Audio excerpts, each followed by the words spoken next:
નમસ્કાર મિત્રો, તમે પણ કારનો ઉપયોગ કરી રહ્યા છો તો આ 5 મહત્વના ફેક્ટ તમારા માટે. પહેલું કે જો તમારી કારમાં નો ક્લેમ બોનસ છે અને તમે કાર વેચો છો તો તમારી નવી કારમાં તમે નો ક્લેમ બોનસ ટ્રાન્સફર કરાવી શકો છો. સેકન્ડ કે તમારી કારમાં નો ક્લેમ બોનસ છે અને તમારી પોલિસી એક્સપાયર થઈ જાય છે તો ત્યારબાદ 90 દિવસ સુધી તમારું નો ક્લેમ બોનસ છે તેને ટ્રાન્સફર કરી શકો છો. ત્રીજું કે તમારી પાસે કાર ઇન્સ્યોરન્સ છે પરંતુ તમારી કારની 2 ઓરિજિનલ ચાવી નથી તો પોલિસી લેતા પહેલા કંપનીને જાણ કરવી જરૂરી છે, નહીતર ચોરીના કેસમાં તમારો ક્લેમ રિજેક્ટ થઈ જશે.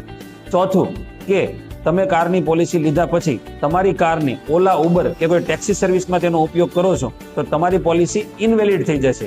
પાંચમું અને મહત્વનું કે તમારી પાસે થર્ડ પાર્ટી ઇન્સ્યોરન્સ નથી તો ગવર્મેન્ટ તમને દંડ લગાડી શકે છે. અને હા, થર્ડ પાર્ટી ઇન્સ્યોરન્સ એ માત્ર પોલીસને બતાવવા જ નહીં, પરંતુ જ્યારે એક્સિડન્ટ થાય છે ત્યારે તમારાથી સામેવાળા વ્યક્તિને કોઈ નુકસાન થાય છે કે તેનું મૃત્યુ થાય છે કે તેના વાહનને નુકસાન થાય છે તો તેનો ખર્ચો એ થર્ડ પાર્ટી ઇન્સ્યોરન્સમાં લઈ શકે છે અને તમે પોલીસની કાર્યવાહીથી અને મોટા ખર્ચાથી આરામથી બચી શકો છો.